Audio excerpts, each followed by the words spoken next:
दोस्तों, अगर 2027 में यूपी में बीजेपी हार जाए तो हैरान मत होइएगा, क्योंकि उत्तर प्रदेश की राजनीति में इस वक्त जबरदस्त हलचल है। और एक तरफ है भारतीय जनता पार्टी के नए नवेले प्रदेश अध्यक्ष पंकज चौधरी और दूसरी तरफ है उन्हीं के पार्टी के 50 से ज्यादा ब्राह्मण विधायक। और इन दोनों गुटों के बीच में ऐसी रार फैल गई है जिसको संभालने के लिए शायद खुद मोदी जी और अमित शाह जी को बीच में आना पड़े। मामला क्या कुछ है हम आपको बताते हैं। उससे पहले आपको बता दें कि जो पंकज चौधरी खुद जातिवाद पर ज्ञान दे रहे हैं भारतीय जनता पार्टी के ही अपने विधायकों को, वो कितने जातिवाद के दलदल में धंसे हुए हैं। इनके कुछ पोस्ट हम आपको दिखाते हैं जब ये प्रदेश अध्यक्ष नहीं बने थे, उससे पहले की अखबार की कटिंग है। धर्मी समाज को आगे बढ़ाने के लिए कार्य कर रही केंद्र सरकार, ये पंकज चौधरी का बयान है जिसको हेडलाइन में अखबार में छापा गया है। दूसरा है कि राजनीतिक हिस्सेदारी को एकजुटता जरूरी है। तो वहीं एक और इनकी एक पोस्ट सोशल मीडिया पर जमकर वायरल हो रही है जिसमें लिखा हुआ है कि आज दिल्ली निवास पर कुर्मी क्षत्रिय महासभा के सदस्यों से शिष्टाचार भेंट हुई। यानी जिस जात से आते हैं उसी समाज के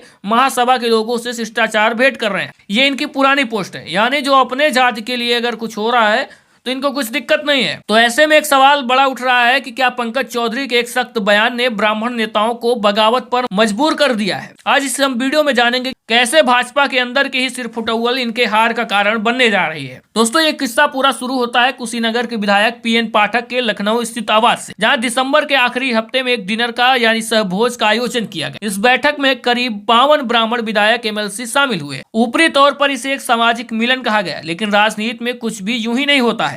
अंदर की खबर ये थी कि विधायक अपनी उपेक्षा से नाराज थे और उनका दर्द था कि नौकरशाही उनकी सुन नहीं रही है और सरकार व संगठन में ब्राह्मणों को सम्मान नहीं मिल रहा है जिसके वे हकदार हैं। लेकिन जैसे इसकी खबर बाहर निकली, ये डिनर एक शक्ति प्रदर्शन में तब्दील हो गया और उसके बाद बीजेपी के नए प्रदेश अध्यक्ष पंकज चौधरी ने इस बैठक को बहुत गंभीरता से ले लिया और उन्होंने बिना देर किए एक बेहद सख्त बयान जारी कर दिया। और उन्होंने साफ शब्दों में कहा कि बीजेपी में जाति के आधार पर गुटबाजी बर्दाश्त नहीं की जाएगी। और उन्होंने इस बैठक को अनुशासनहीनता करार दिया और साथ में चेतावनी दी कि अगर भविष्य में ऐसी कोई भी बैठक बिना संगठन की अनुमति से हुई तो सख्त कार्यवाही होगी। पंकज चौधरी का यह बयान, उनका कड़ा तेवर उन विधायकों को चुभ गया जो पहले से ही खुद को हाशिए पर महसूस कर रहे थे और यहीं से अध्यक्ष बनाम विधायक की असली रार शुरू हो गई। और इसमें भी एक दूसरी बात यह है कि कुछ दिन पहले भारतीय जनता पार्टी के ही क्षत्रिय विधायकों ने बैठक की थी, लेकिन तब किसी ने कुछ मुंह नहीं खोला था और किसी ने कुछ नहीं कहा।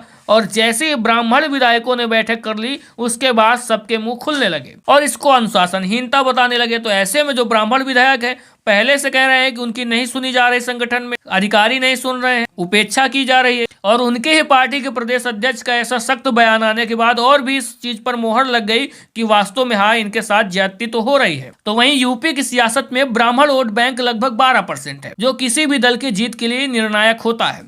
बीजेपी के अंदरूनी कला को देखकर विपक्ष भी सक्रिय हो गया है और समाजवादी पार्टी के नेता शिवपाल यादव ने तो यहाँ तक कह दिया कि अगर बीजेपी में ब्राह्मणों का अपमान हो रहा है तो उनके लिए सपा के दरवाजे खुले हैं। यानी शिवपाल यादव ने भी ब्राह्मणों को ऑफर दे दिया है। और जानकारों का मानना है कि पंकज चौधरी जो खुद को ओबीसी चेहरा है, उनको अध्यक्ष बनाकर बीजेपी पिछड़ों को साधने की कोशिश कर रही थी। लेकिन अब ब्राह्मण विधायकों की नाराजगी 2027 के लिए विधानसभा चुनाव में पार्टी का खेल बिगाड़ सकती है, क्योंकि जब आपस में ही नहीं सम्मत बनेगी तो बाहर वाले लोग कैसे वोट देंगे। और इस मुद्दे को भुनाने के लिए विपक्ष पूरी तरह से तैयार है। तो वहीं ब्राह्मण समाज भी लगातार कह रहा है कि उनका संगठन में ब्राह्मण समाज का नेतृत्व कम हो गया है और उनको जिस तरह से पहले तवज्जो दिया जाता था वो तवज्जो नहीं दिया जा रहा है और ये रार लगातार बढ़ती चली जा रही है। तो ऐसे में अब सबसे बड़ा सवाल ये है कि क्या पंकज चौधरी इस नाराजगी को दूर कर पाएंगे या फिर दिल्ली दरबार को इस मामले में हस्तक्षेप करना पड़ेगा। दोस्तों, आपको क्या लगता है, क्या वास्तव में भारतीय जनता पार्टी की सरकार में ब्राह्मण समाज को अनदेखा किया जा रहा है